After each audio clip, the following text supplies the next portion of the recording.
Hola, feliz tarde. Muchas gracias a la Sociedad Venezolana de Endocrinología y Metabolismo por darme la oportunidad de discutir con ustedes un tema que es fascinante. Voy a hablar sobre la utilidad de la ecografía en este taller de imágenes, en este módulo de ecografía. Voy a hablar sobre utilidad de la ecografía en la tiroidología en general y como guía de algunos procedimientos mínimamente invasivos en particular. Vamos a explicar qué es la ecografía, las principales indicaciones de la ecografía en tiroidología, algunos procedimientos mínimamente invasivos guiados por ecografía, la punción de nódulos tiroideos, la punción de ganglios linfáticos sospechosos de malignidad, ablación con etanol de nódulos quísticos, utilidad de la ecografía en el diagnóstico diferencial de tirotoxicosis en el bocio fetal, limitaciones de la ecografía en la tiroidología y algo bien interesante, aplicaciones de la inteligencia artificial en la ecografía de tiroides para el futuro. ¿Pero qué es la ecografía?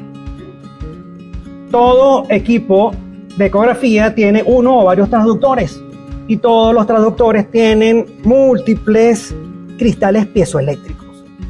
Estos cristales piezoeléctricos transforman la electricidad en vibración y en ondas de ultrasonido y lo contrario, las ondas de ultrasonido en electricidad.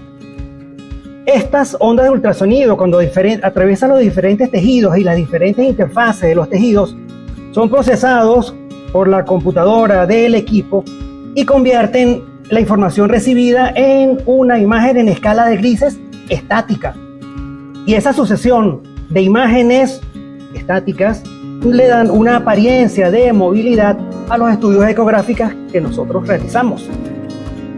¿Cuáles son las principales indicaciones de la ecografía en tiroides?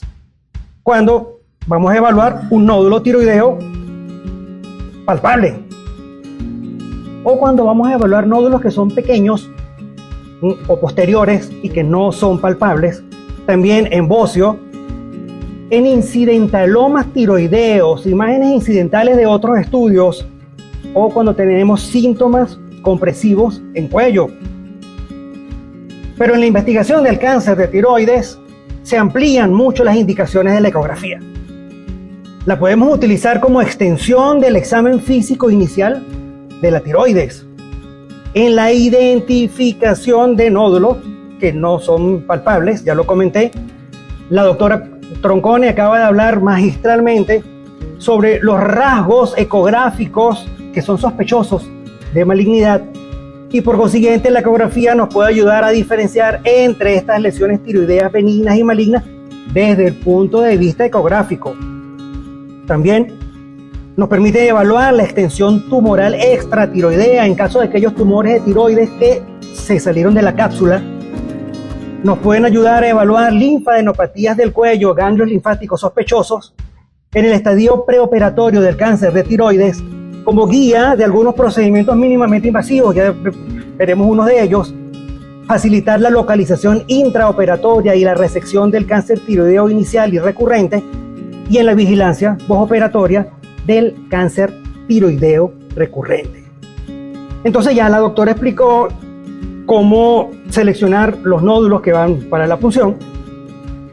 Sabemos que la punción es el método más preciso y costo efectivo para evaluar desde el punto de vista citológico los nódulos tiroideos sospechosos, que tiene una alta sensibilidad y especificidad, una tasa muy baja de falsos negativos y de falsos positivos.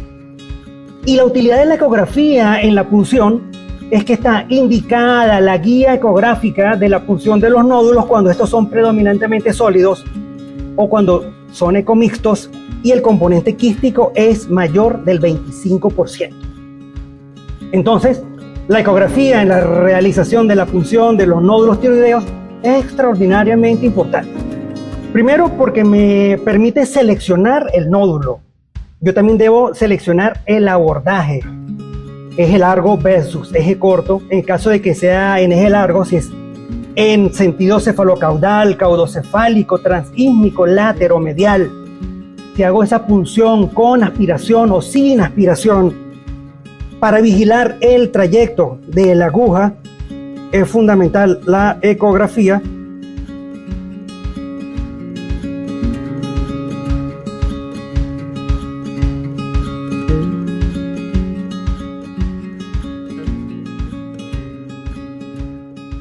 Y para evitar complicaciones y vigilar la aparición de complicaciones. Entonces, la punción de la tiroides es un extraordinario procedimiento muy fácil, totalmente ambulatorio. Me permite dirigir la aguja hacia el sitio del nódulo, hacia el centro y hacia los 4 cuadrantes. Y de esa forma, pues puedo obtener el material citológico que el patólogo necesita para reportarme en la escala Bethesda cuál es la naturaleza citológica de ese nódulo. Pero no solo en nódulos tiroideos, en ganglios linfáticos sospechosos, también nosotros podemos hacer punciones. ¿Cuáles ganglios linfáticos sospechosos? Aquellos a los que en la ecografía conseguimos microcalcificaciones, cambios quísticos, corteza hiperecoica, aquellos que son redondeados o que tienen márgenes irregulares. Aquellos ganglios linfáticos que tienen características ecográficas de riesgo de malignidad también pueden ser punzados, no solo para extendidos y evaluación citológica, para lavado de aguja o lavado de jeringa para cuantificación de tiroglobulina. Esta es una paciente con un cáncer papilar de tiroides, post-tiroidectomía total, post-ablación con yodo 131 en 2 oportunidades, post-vaciamiento ganglionar en 2 oportunidades, quien tiene una respuesta bioquímica incompleta con una tiroglobulina en 20.6 y una antitiro negativa, con una respuesta estructural también incompleta. Tiene un ganglio linfático en nivel 5 derecho, anecoico, con reforzamiento sónico posterior, típico, quístico. Ningún ganglio linfático debe ser de naturaleza quística. En esta paciente realizamos la punción con citología. Tomamos 8 láminas para citología. Nos la reportaron como trasfondo de degeneración quística, por consiguiente no diagnóstica, pero la cuantificación de tiroglobulina en la primera oportunidad 272 nanogramos por mililitro y en la segunda oportunidad más de 300 nanogramos por mililitro. Podemos concluir que en este caso en particular, en esta paciente, estamos hablando de un ganglio linfático quístico metastásico de un cáncer papilar de tiroides. Sabemos la alta prevalencia que tienen los nódulos quísticos, los nódulos tiroideos. El 50% de nosotros tenemos nódulos en la tiroides y aproximadamente el 30% tienen algún contenido quístico. En algunas oportunidades en que ese contenido quístico es voluminoso, es recurrente y es benigno, pues nosotros podemos considerar tratar a ese nódulo quístico con la inyección percutánea de etanol si provocan síntomas compresivos o trastornos cosméticos.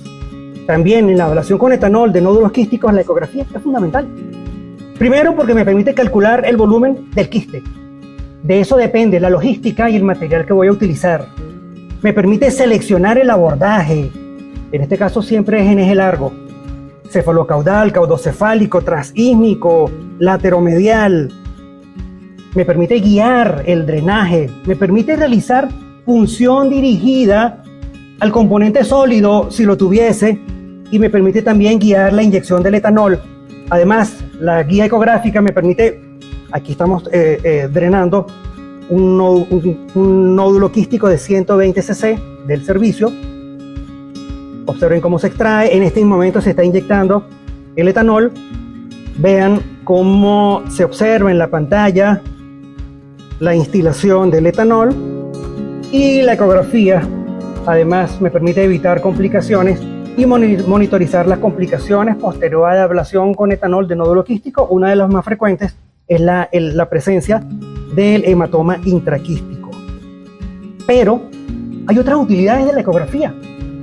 no solo del modo B o la escala de grises. La ecografía Doppler me permite hacer el diagnóstico diferencial de tiroiditis destructiva versus enfermedad de Graves. El Doppler color, en este caso, me permite diferenciar de una enfermedad de Graves de una tiroiditis destructiva. Pero también el Doppler espectral. Ya en el servicio estamos midiendo velocidad picosistólica de la arteria tiroidea superior e inferior. En estas circunstancias, una velocidad picosistólica mayor de 38 a 40 centímetros por segundo es típica de una enfermedad de Graves. Pero no solo un bocio del adulto, en el bocio fetal también hay utilidad de la ecografía. En el diagnóstico diferencial del hipotiroidismo o el hipertiroidismo asociado al bocio fetal, se evalúan los movimientos fetales, la maduración ósea, la frecuencia cardíaca y la vascularización fetal, tiroidea. En el caso de hipertiroidismo hay una vascularización central y en el caso de hipotiroidismo hay una vascularización periférica. Estamos viviendo la era de oro de la ecografía. Pero no es perfecto todavía el método ecográfico. Hay dos limitaciones fundamentales. Una de ellas es la subjetividad, la acaba de explicar la doctora Troncone. Es una técnica que es dependiente del operador. Yo fácilmente puedo ver lo que conozco, las anomalías conocidas, y es difícil ver las anomalías desconocidas. Por eso se habla de que la ecografía es operador dependiente. Otra situación es que tiene una curva de aprendizaje muy larga, muy prolongada. Uno de nosotros, para hacerse experto en ecografía de tiroides, necesita 6 meses. Y hacer más de 300 estudios por año utilizando un equipo de alta frecuencia, de más de 7.5 MHz, para mantener la competencia. Es decir, que no solo hablamos de que es operador dependiente, sino que también es equipo dependiente. Esa es la principal o la primera limitación de la ecografía. La segunda es la variabilidad de criterios. Fíjense, la Asociación Americana de Endocrinólogos Clínicos, el Colegio Americano de Endocrinología, la Asociación Médica de Endocrinólogos, ATA, el Colegio Americano de Radiólogos, los coreanos, los británicos y la Sociedad Europea de Oncología Médica tienen diferentes criterios para todo. En diagnósticos, estoy hablando. La clasificación de los nódulos sospechosos es distinta. Los rasgos ecográficos no todos son iguales.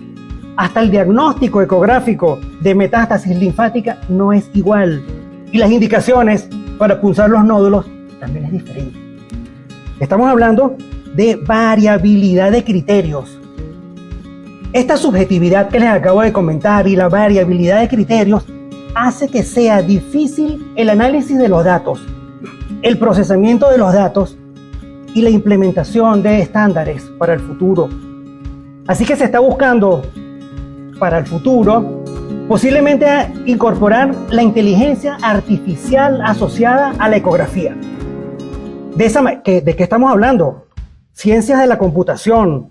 Es entrenar computadoras para simular las funciones cognitivas humanas, simular la mente humana. De esa manera tendríamos reducción de la variabilidad, reducción de la subjetividad, reducción de estas diferencias diagnósticas que vemos todos los días, incremento de la precisión diagnóstica, reducción del tiempo de diagnóstico, aumento de los diagnósticos estrictamente basados en evidencia. Y bueno, tendríamos menos trabajo también en los hospitales. Para concluir, la ecografía es una excelente herramienta en tiroidología. Es eficaz, no nos irradia, es no invasiva, es costo efectiva, si la mira usted, doctora, ampliamente disponible. En este momento es insustituible. Y para el futuro va a ser perfectible. Yo quiero terminar con un pensamiento de William Arthur Ward. El maestro mediocre dice, el buen maestro explica, El maestro superior demuestra. El gran maestro inspira. Y yo le quiero dar hoy las gracias al doctor Franklin Ablan Candía, al doctor Eduardo Orleans, al doctor Duarte y a los restantes profesores del equipo de adjuntos del Hospital Vargas de Caracas por ser nuestra fuente de inspiración. Muchísimas gracias.